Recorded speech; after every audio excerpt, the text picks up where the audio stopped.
Well, I'm going to hand over to Timothy and to run the session, and then there's various different things going to be happening.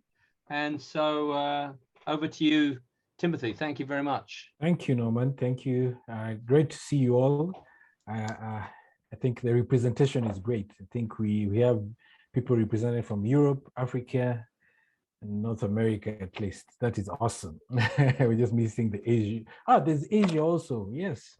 So actually, we are missing. I don't know. Is the Oceania? Is just what we're missing? Australia and Oceania, which is what we are missing today. But this is great. Just for introduction, which I'll actually expand the introduction later on about myself. But as we begin, I wanted to just a normal thing, normal campers. You are campers, and I know you are very good campers. I want to start with just a simple thing. I want you to write something on the chat, which it's not your normal, let me call it, for us, we call it mother tongue, but something which you can share. Like you say, God is great in another language, which is not your usual language. You just type it in the chat very quickly, if you can.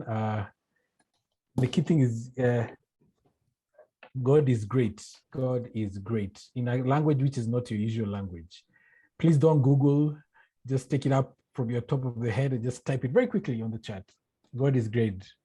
I'll share mine, which was the next person, and Gaini Monene, which is Kikuyu, actually saying God is big, God is great, or God is big. So that is me. And then we have immediately after me, Binam.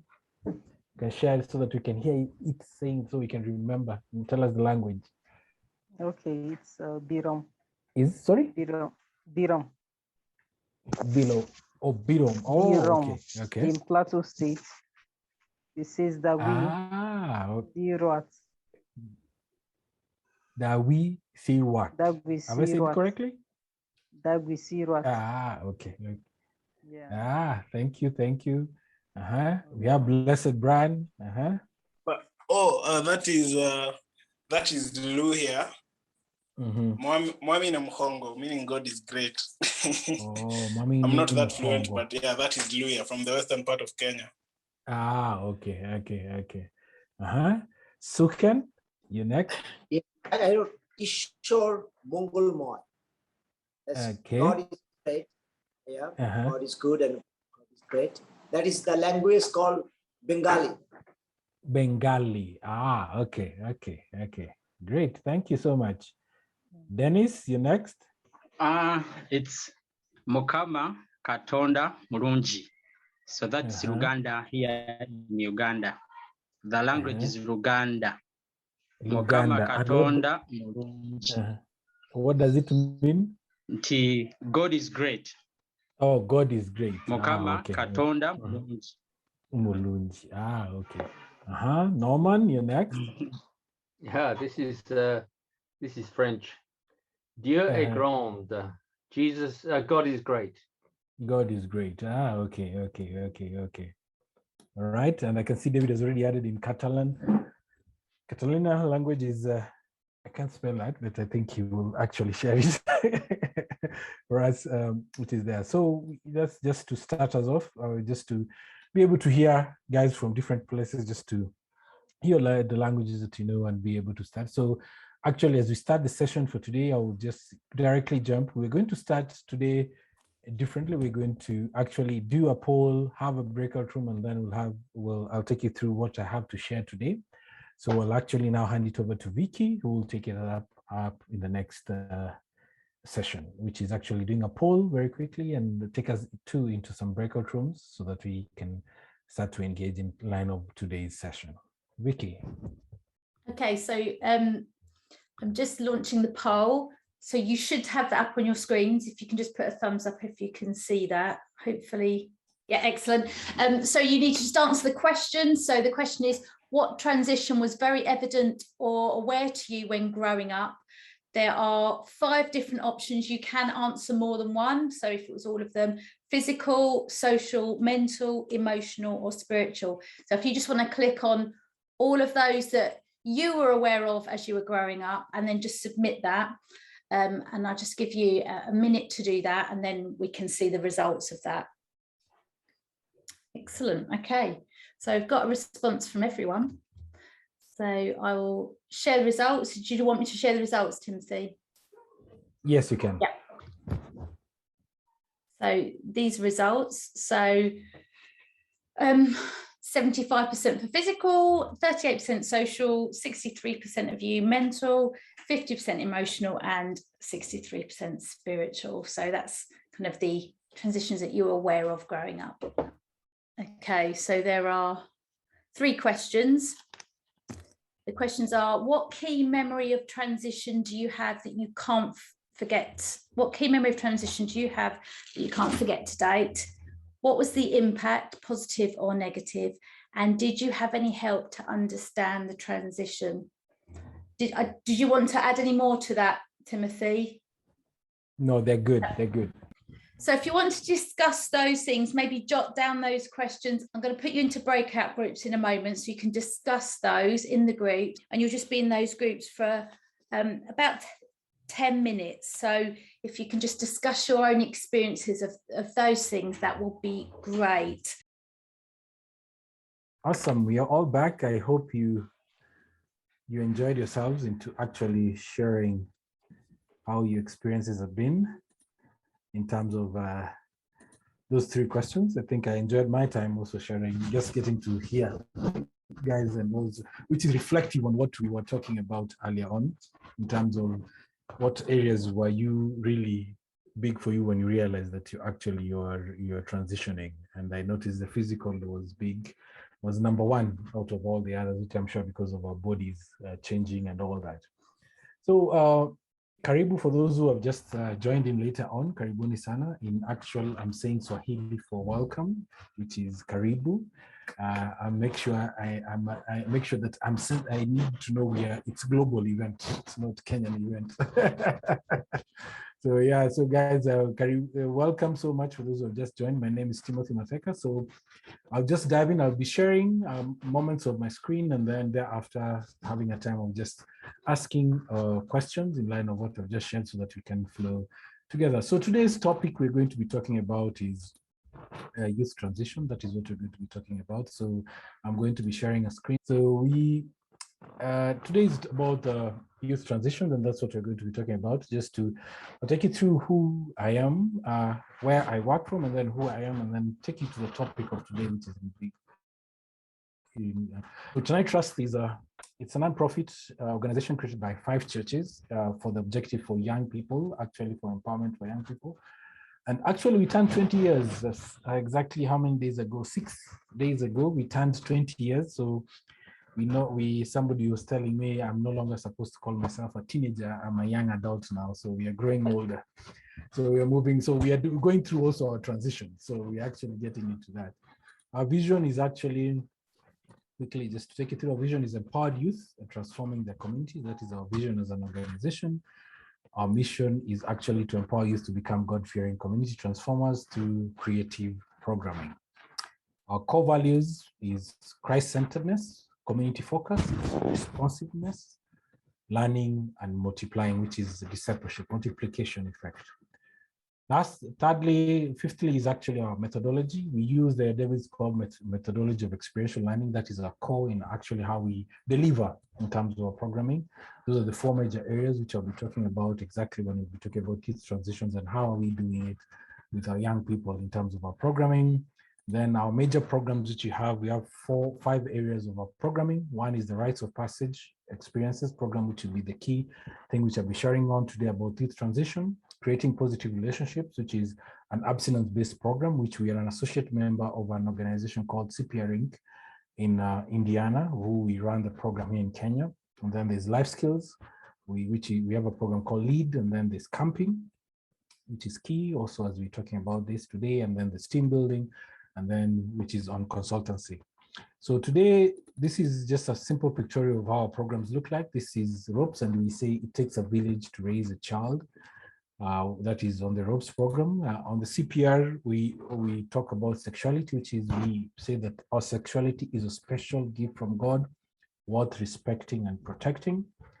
And then we talk about life skills, which is mostly geared towards the young people in terms of who are actually being able to deal with the issue. And this is where we're going to be talking about. This is the life skill, this is LEAD. And we are actually using the 5Cs model, which is a positive youth development. We look at them leading to become contributing members of the society. That is the outcome, the overall outcome of that program. And then program for us, camping is where we are at, and we have a campsite. We have 2 campsites, one in Sagana, which is developed, and the one which is not developed is on your way to Magadi, which is in a county called Kajiado County here in Kenya. And we doing that. So for us, we have the 3 major thematic areas for us in camp is that our camp, rustic, experiential, and community. Those are the 3 thematic areas for our camp. We make it rustic, meaning just make it simple, rustic, and then experiential is the setup. We want people to experience both what God has given us, that is nature and people comes into the part of community. So that is our thematic areas of camping, which we always want to work out all that. So team building is actually consultancy, and our key area is inspiring synergy and effectiveness in teams, which is in the corporate world, and some pictures which you can see there are some of the things which we do in the corporate world, which is clearly consultancy, and also activities which help them to that. So this is where now I actually take a pause and just introduce myself. I'll introduce myself in terms of transition. So my name is Timothy Mulinge Matheka. I'm a husband to Rosemary Jeruto, just to be clear, and then father to Esther and Eliel. And then I'm God's child and also servant. So this is great to be here today. So just to be able to share this. And this is us, as you can see. Do not worry about the pigment of my skin. I'm the most darkest guy in our family. As you can see, all the others are the skin pigment is very light. So don't worry, but my kids enjoy me a lot. So even my wife usually tells me, it looks like the color, I miss out on the color, but the dimples and the smiles, I usually just say it is me. So the only thing which I was left with, my son, I was told, the only thing which resembles me, it's just his fingers. Everything else, I'm yet to know whether I'm, sometimes I make a joke, am I the father? Or whenever I go somewhere like, this child doesn't look like you, it looks like the mother more. So I usually make a joke and say, no, it's me, that is me. So that's our family. As you can see, my daughter just started school this term, as we call it here in Kenya, in July. So she turned 4 and she started school. As you can see, she's very happy. This was a project for us that we were supposed to take a family picture, which I felt it was awesome. I can share it today also to just share our transitions, which is there. So those are the areas of transition. So I'm a husband and also a father, and that is key. And also, most importantly, I'm born again. So that's a major transition for me, where I'm God's child and God's servant. So those are the areas which I just start from, so that those people who are just joining to get to know who am I. So today we're going to talk about youth transitions, and the major thing I'm going to explain it through our program, which is called Rites of Passage Experiences. So it's an acronym, ROPS, but the full name is Rites of Passage Experiences, Rites of Passage Experiences. This program started in the year 2000 and 1997 was the first class. For most of you, I know you know Dr. Mohia Karenjahi. He is one of the pioneers of the program. And it started in 1997 of the first cohort. So, but the organization of Tanari started in 2001, hence the 20 years. But actually, ROPS is 25 years old.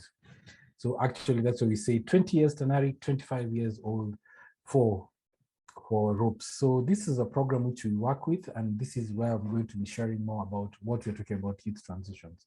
So why do we do the program? Why do they do the program? So just to give a simple statistics, which I'm going to share very quickly, is that for us in our context in Kenya is that kids under the age of 15 years constitute 42% of our population, but also 25% population of the world. And the key thing also we came to notice that by the age of 13 years through the Children Evangelism Forum, which is a global organization, is that they have something called the 4-14 window, meaning that when you miss the window between 4 years and 14 years, the spiritual life of your kid is actually formed. So if you miss this window is key thing. So for us, we really looked at it and asked ourselves, so who is there in that section? Another thing is the majority of Christians got converted when they're children, or actually they came to know about Christianity when they're children. Being that you either saw somebody praying, or you were invited to church, or you went to Sunday school. That is the first instance for us. And the key thing is easier to disciple a child. It is easier to disciple a child. That is a fact. It is evident everywhere globally. it's easier to disable a child. This is where the molding starts, and that is key. This is something which you have debated a lot, but I'll be sharing a statistic which is key critical, but it says parents are still the most influential agent in a child's life, ahead of media, drugs, peers, etc.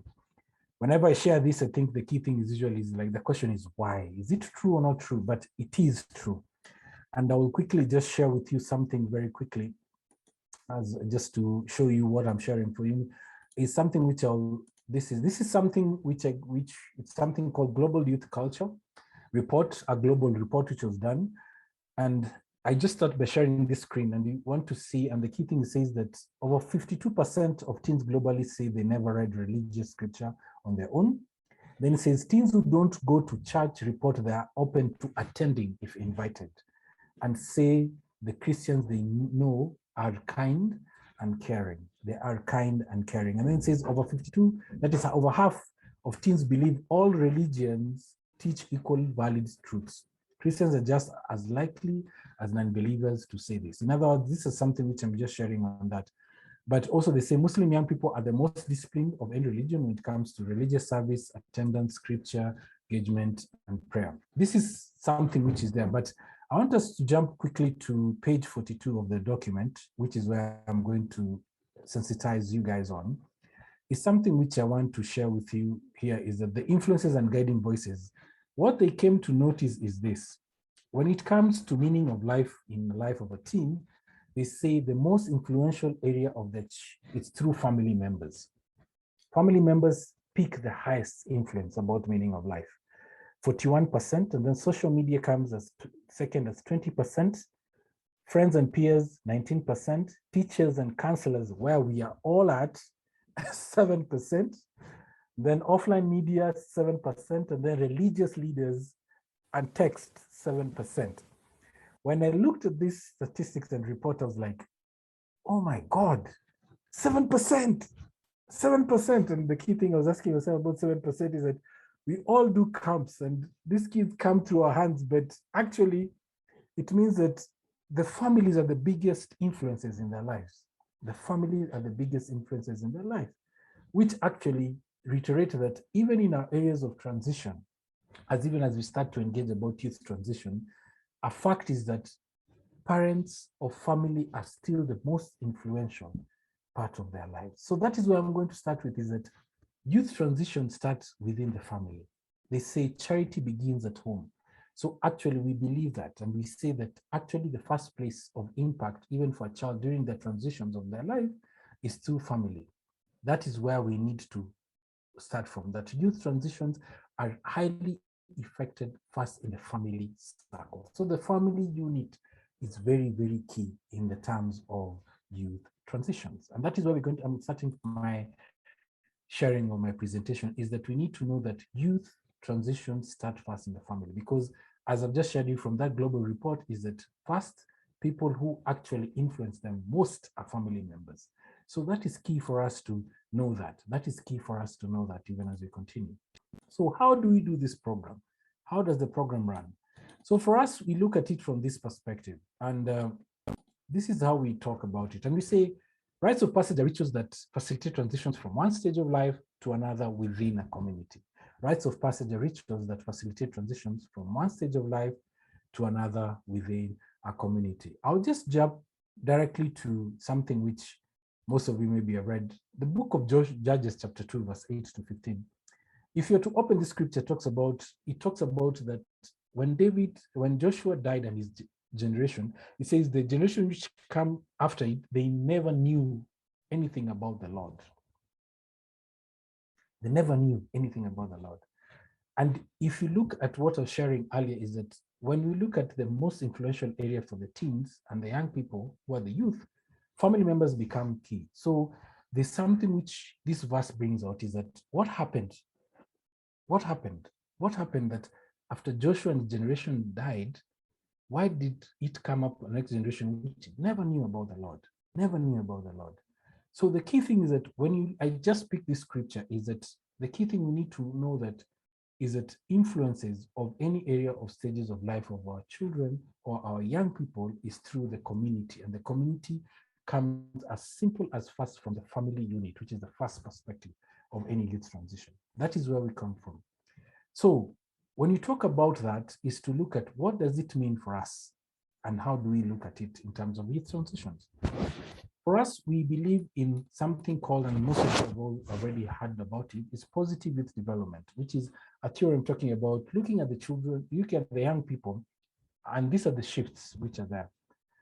First of all, we need to stop looking at the young people or the youth as a problem. We need to look at them from the positive focus. In other words, they can change, they can become great. Secondly, is that we look at them as problems, but not as resources. We look at them as a reactive behavior, but not proactive.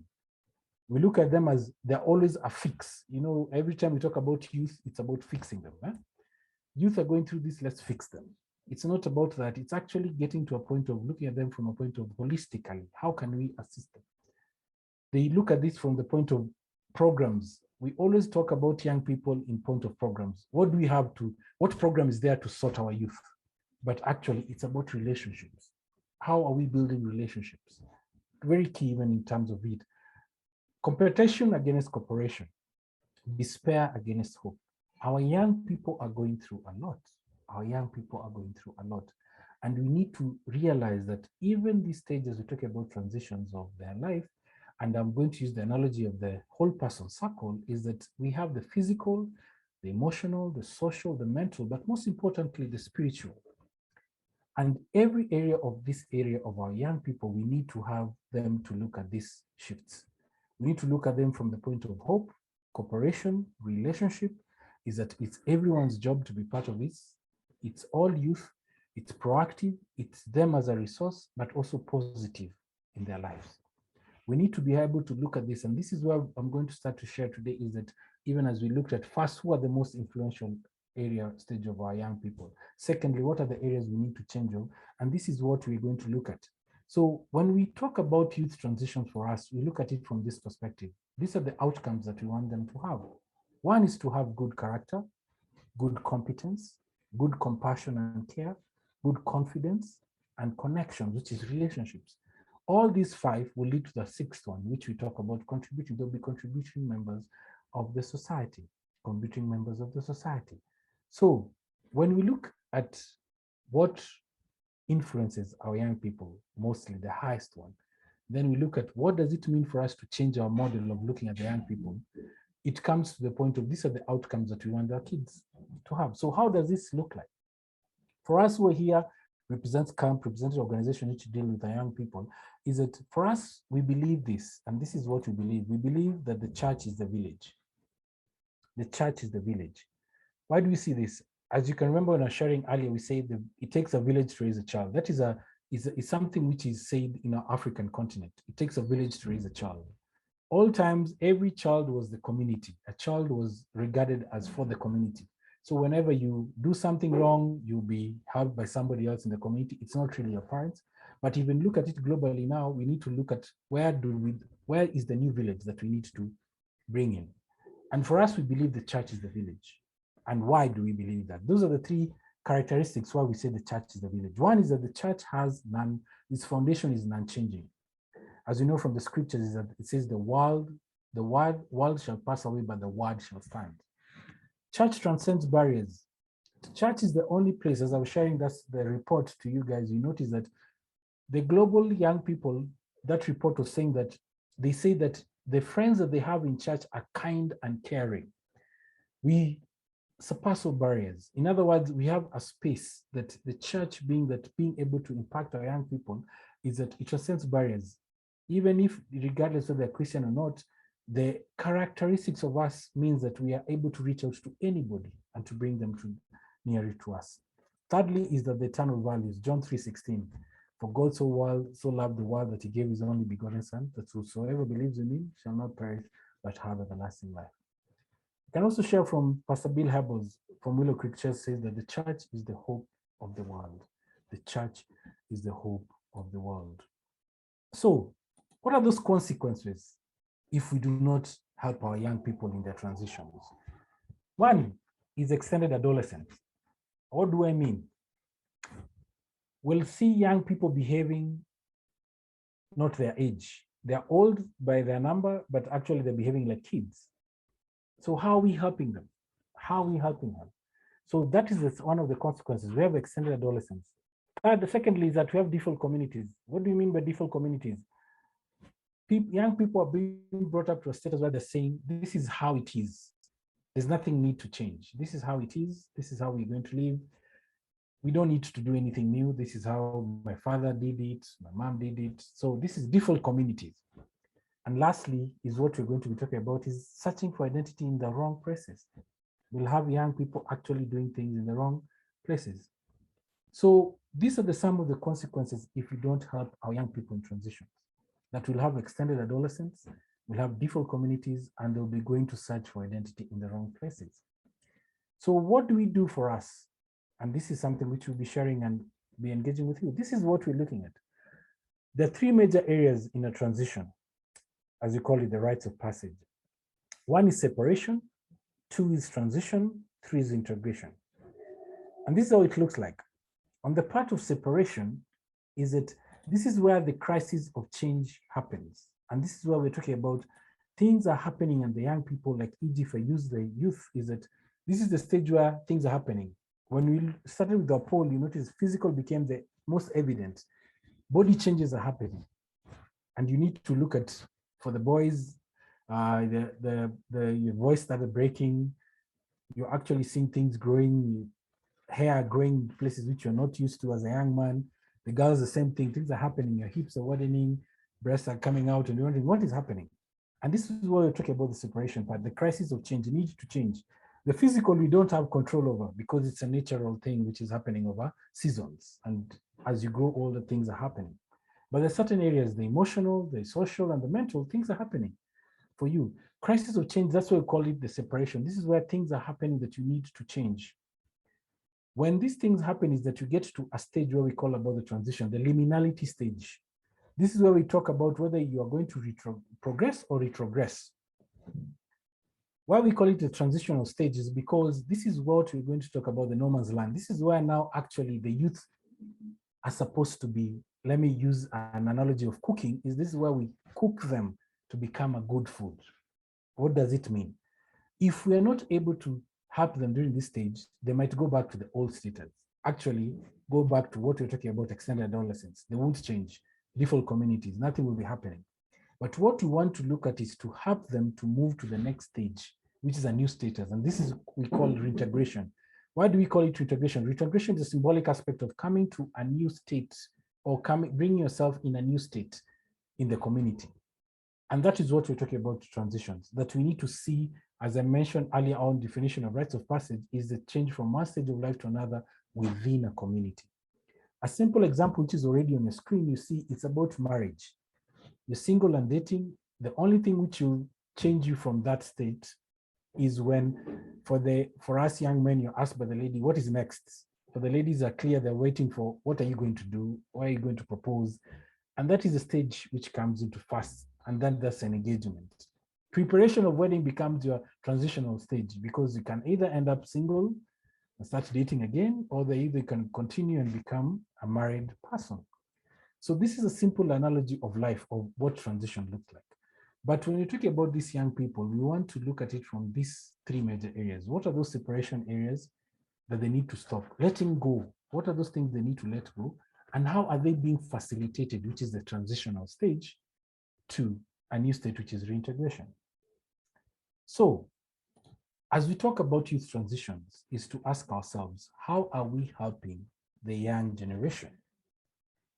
How are we helping the young generation? There's a question which was raised during our discussion groups. I'm sure many of you guys answered is, were you helped? Were you helped during your time of transition? And the key thing is that you find that sometimes you were not helped. Sometimes you find yourself in a situation where you were just actually your peers, you worked it through your peers, or you worked it through your environment. And that is the key thing. But a key thing is that we need to learn to, how are we going to help our young people? We are here, we have camps. And if I use the analogy of the rites of passage, is that the first part of separation is that our young people get into our camps. Our camps become our temporary communities where our young people come. And that is where the separation begins. They come to your camps they're coming to a place where it's not their normal. And that's why we call it a temporary community.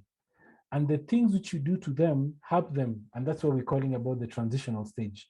Programs, whatever you do them, activities, experiential-based activities become a stage for you to help them to start to think about what is the next thing. And the new status is actually the learning moments of them committing themselves and saying, I'm letting go, I've learned something new, I'm stopping to do this, and I want to do this next time.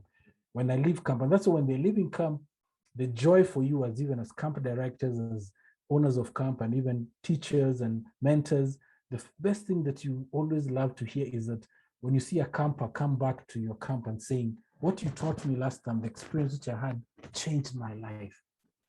And that is where we're coming from. So those three major stages are what we're going to be talking about, is that how are we going to use camp as an area of transition for young people? How are we going to use camp as an area of transition for young people? First thing, temporary community, separation. Your kids have come to you first stage separation. They're being separated from their normal environment into a new environment where they're coming to meet different people coming from different places to actually create community. As I remember when I was sharing about what rites of passage is, transition from one stage of life to another within a community. And that community is what camp creates. It creates a community of people coming from different places, and you are there as facilitators to be able to help them to facilitate that transition. Now, the new status is when they leave camp, they're coming out there held high with lessons learned, which they're actually going to act on them at home or within their communities. And that is what my call out today is, as I share about youth transition, is that let us use our camps, let us use our temporary communities to impact our young people. Not forgetting is that still the family unit, which is key at the beginning, comes to a place of realizing if 7% of us, that it's the 7% retention, you're the ones, it's only 7% retention which is being shared to us that you're able to get to our kids. But the reality is that the family becomes key. So what does it mean for us as we're in this area? COVID has hit us. Most of you guys are not having camp. If we are reopening, I know some of you are reopened and having camp. But the reality is that even as we deal with youth transition, our call out is that we need to connect also the parents into this process. What does it mean? For us in our camps of transition of ropes, we always commit the parents to come to camp for 2 days, 1 night. And we tell them before as we start the program. And we tell them it is important for them to be part of that process because we want them to be in this temporary community where they can take moments to nurture, even to cement the things which they've been taught during camp. And that is why it's very key for the parents to know that, to be able to learn that and to know that actually it is important that they're part of this process. So for every camp counselor who's listening to me, every camp director who's here, is that for every area of transition that we're looking at and transitions for young people as we help them, because transition is actually leading them to a new state, is that we should be able to impact our young people within our temporary communities, not forgetting a key thing is our parents, the family unit, family members. And that is where I want to take now a pause and actually just to open it up to a time of question and answer in terms of what I presented and call out as I'm sharing on the issue youth transition, and maybe to have just a time of engaging and hearing from you guys from a different context. What does it mean? What are those youth transitional things that you're seeing in terms of physical, emotional, social, mental, and spiritual that you're seeing in your young people? And whatever I've shared, how can we use it even in our different setups? So I'll take a pause there and maybe open it up to questions. Anybody, I think you can use the chat as a way, if you're not able to, you can use the chat, or you can unmute yourself and maybe share a comment or a question in line of what I've just shared. Thank you, Timothy. That's great, some great thoughts there. So who would like to start off with a question or a comment or suggestion, or just a sharing how things work in your own country? Hi. Yeah, Masai, good to see you. Good to see you too. Hello. Okay, so we are planning camps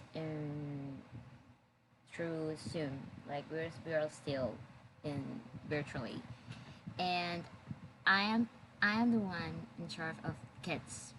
I'm working with the kids, but my friends are working with youth, and I'm often like hearing what they are going to do and something that they are planning, talking about mentors. They want to tell the youth that they need them to be like that they need mentors for the life. So as I was listening to you and the percentage of, I will say that mentors is also 7%. How can we do, or what do you give, like, what would be your advice for you to tell me, for me to tell them to do this key thing for them to be able of talking to them like this important in your life?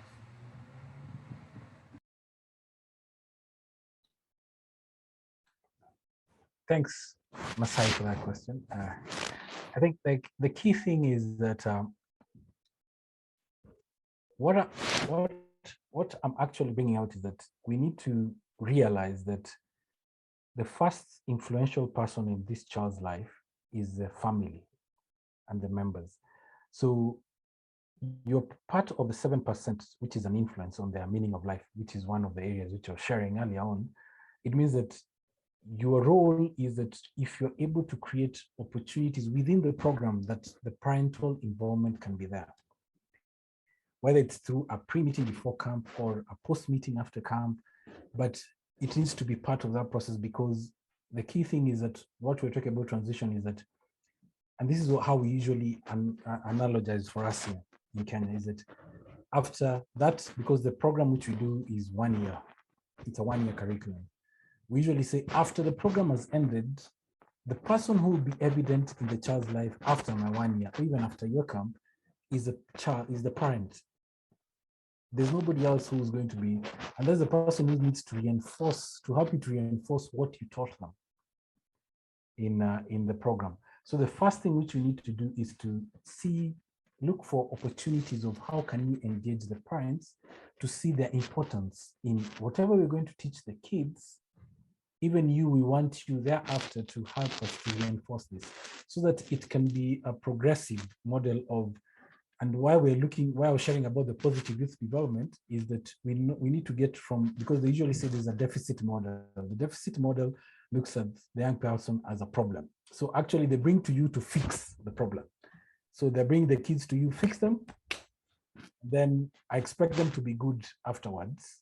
But there's a cycle which happens. So they'll end up doing them again and again and again and again. But for a progressive model, the parents have to be, so your program has to look at how can you involve the family to reinforce this more. Even at home, it can help to reinforce. So that is what I can share as look out for opportunities and mechanisms within your context. How can you bring in the parents? And even if it is, and now we can look at it differently, because of our setups on our context, there are places where you're dealing with parents from low income, high income, and that is how you need to manage that. And what does that mean? Create places where they can share them easily and bring them together so that it can help you to reinforce what you're teaching them. Yes. Does that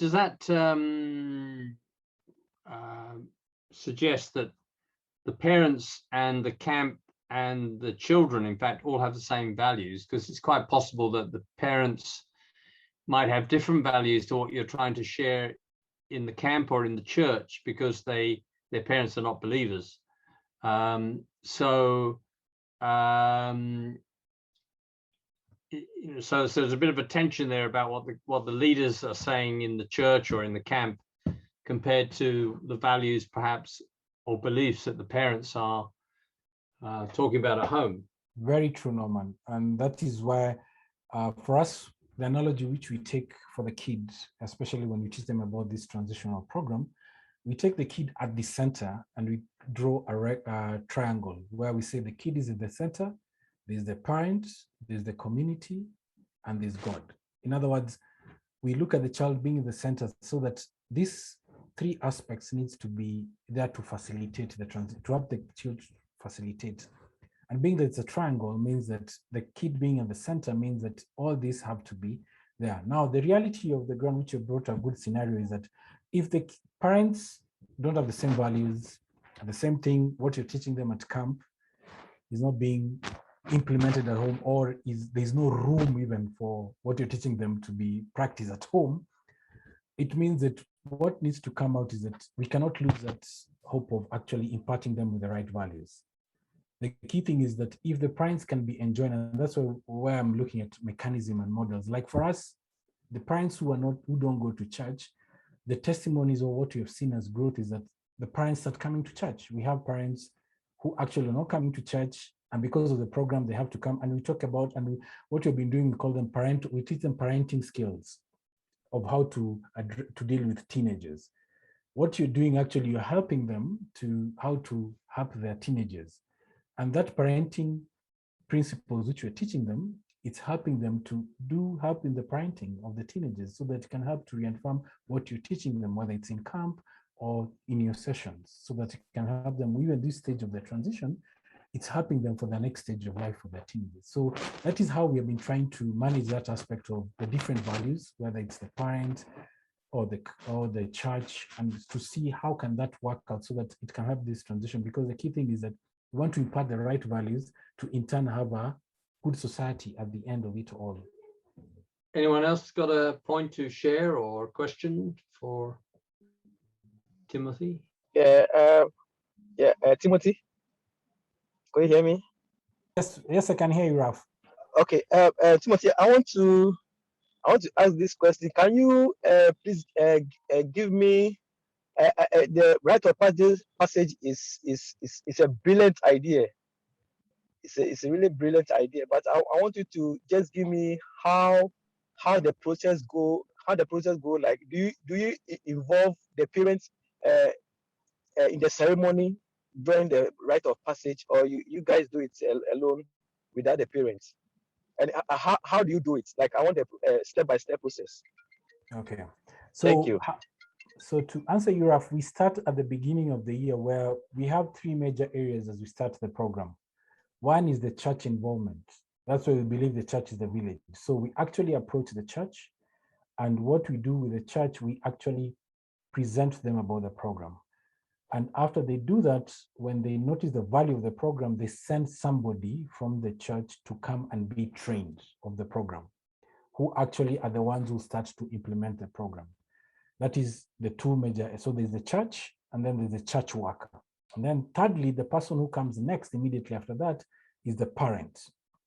So we have a parent information sharing meeting where we actually share with them the importance of this process, of this transitional stage where the kids are, and we tell them they are still the most influential. So we tell them that during the start of this program, you're the first instance that we have to deal with. That's why we have the information sharing. We take them through what the program is all about and what we are going to be taking them through the whole year. And we actually call them out to commit themselves during the whole year.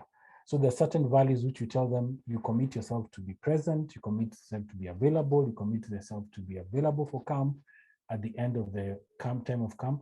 So that is how where we start. Now, when we do those three major parts, where the church work, and the parents, now the participant, who's now we call the roper, joins the program. And that is the time now they're taken, when they come into the program, that's when the person who was trained, the church worker, starts teaching them the content. But at the same time, it's not only the child, the parent also, the parents also go through sessions. And that's where I was sharing earlier about the team parents principles, which they go through.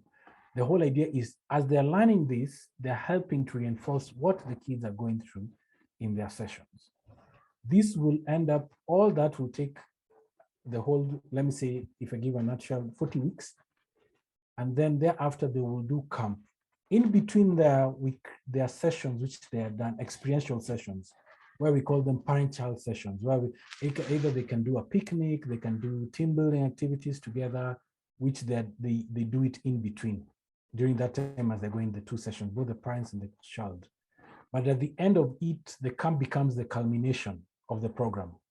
where the child spends the most time at camp together with the church worker who has also engaged counselors to help them throughout that time. But the parent comes in the tail end of the camp to reinforce, to just be part of what I was sharing earlier, that you are keeping on remembering that they're still influential. So every stage of their lives, even at this stage of camp, they still need to be part of this process. This comes with a time of celebration, which comes to a point where at the end of the camp, they're celebrated with symbolic gifts, which shows their reintegration, as I was sharing the 3 stages of their rites of passage. The celebration comes there where they give gifts and gifts of affirmation. And for us, we don't use the traditional, we use the scriptural one where we take the armor of faith and we tell them now, use that as an example of when you're speaking to your child, tell them this is the belt of truth, next stage of life, you need to, all that. And that is what we do at the tail end of the camp. So that is the step-by-step of how the program starts to the end. I see around the world a growth in family camps where families go to camp together, partly I think through COVID, where COVID created these bubbles, which were the families. And so have you experienced much where you're actually trying to work together as a family to help people understand where they're at in life? And, often, for example, parents are afraid to give their children freedoms, and maybe in part of the programs you turn things around in terms of decision making or anything like that. Have you got an experience of that to share with us, or anybody else? Or anybody else? I think we can start from anybody else. Yeah, anybody had practice with family camps, trying to work with families? Well, I haven't. Well, in Panama, we haven't we haven't tried to do it, but we're definitely thinking and try it.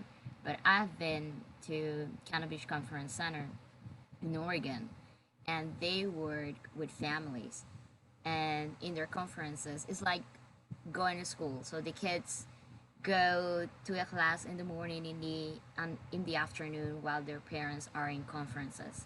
So when all of them are free, they have time together.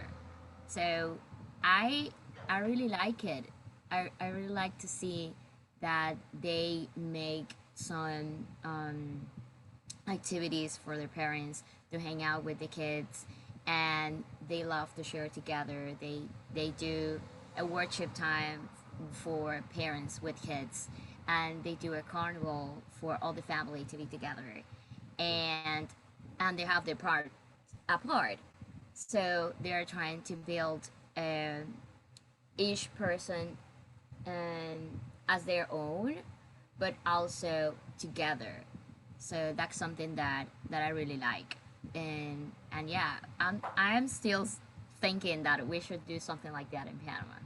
Yeah, one thing I heard was like when they did a camp, they for example had one time the evening meal where the children served the parents, to give a different perspective on perhaps the normal.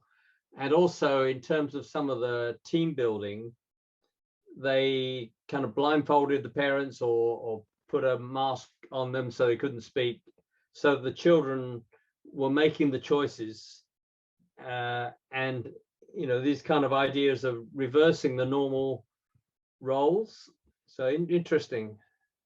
I wonder whether other people had tried doing family camps with some of the team building things like that. Yeah, we also did some family camps some time ago. That one is with the village, a whole village. So it's kind of a day camp, 4 hours, kind of a camp where other families will bring their families. So we have a game where a generational race. So there's a race that the father hand over the baton to the mother hand over the baton to the firstborn, and the firstborn hand over the baton, and it was really exciting.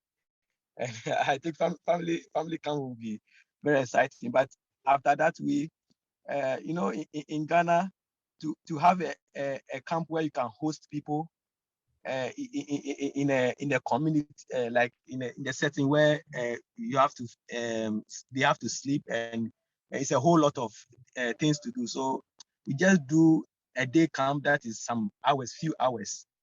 Yes, but maybe in the near future, we'll look at how we can bring all of them together in a short community, maybe 2 or 3 days, where there will be a lot of engagement. That would be very good. Yeah. I've seen a question from James. Maybe I can answer it now.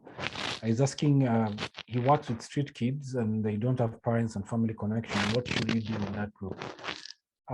In the program, we always encourage, we call it adopting or adopting a parent. And the key thing is that within your setup, you can actually look for people who are like-minded, who are people who are passionate about helping the young people, to stand in the gap for them and to actually be part of that, to help you during this process of helping them in the area of transition. So that is what we always advise, that even for the single parents, we always tell them if it is a single mom with a boy, they can get a significant person who can stand in to be like a father. The same thing, vice versa, for any child who's an orphan. Even for the church, if I use the church context, we actually go beyond the church context and ask the church for some people who are already parents to stand in the gap, to work with the child during this time of the program. So those are the models which we have used for people who are orphans who do not have parents. We actually look for people who can stand in the gap and they can commit themselves to work with the child during the program, so that they can be helped in understanding what they're going through from a parental perspective. Because actually, what is key from all this what is happening and being reaffirmed is that key thing about that part when I'm saying a transition from one stage to another within a community is that the reality is the community is needed during transition, so that people can be able to understand what they're going through. So that is very, very important. So that is a way how you can handle, especially the street kids, people who you can call in to stand in the gap and be there during that process. We have just a few minutes left. Any last questions or comments? Well, I would just want to say this is very useful and very helpful at this time. I think this is very timely for us in Nigeria because next month we're supposed to have conference of camp leaders. We're pulling camp leaders from all the states of the country together. So it's really quite timely for us. And I think this is something we may want to put into our conference for next month. And we have thought of family camps. That's relating to what Timothy has shared. We have talked about hosting family camps in Nigeria, but we want to start first with a couples camp, or if you'd like, a parents camp. That we're looking forward to doing hopefully early next year, so that forms the basis for us to now go into the family camp. So this is very useful for us in Nigeria. I'm very grateful to be part of this. Thank you so much, Bina. So also this program came out of the cultural situation in Kenya, where in the non-Christian world, they have these sort of rites of passage moments. So you're trying to use that in a Christian understanding, so that they understand their Christian life and growth and development also. Yeah, very true. That is the background which you're coming from. So that's why we call it contemporary rites of passage, but our foundational is Christian. So we are actually bringing that part of the Christian perspective of it, so that we can build that up from that perspective instead of the traditional way of doing things. Yeah. Okay, well, thank you. Very grateful that everybody came along, and we had a good spread from a range of different countries, which is great. And Timothy, thank you for sharing this with us and taking the time to prepare it. And let me just pray, and then we can wrap up. Lord, I thank you for this opportunity. Thank you for Timothy and his experience. Thank you for the 25 years of this program through the Tanari Trust, and all the people that have gone through it, all the families that have benefited from it. And we pray for those of us who are listening, that we would be inspired and think of ways that we might be able to incorporate some of this into our own programs through family camps or parenting activities and so on. And so we do thank you for the opportunity through CCI to learn from one another and share and encourage one another. And we ask that you would be with us for the rest of this day. Amen.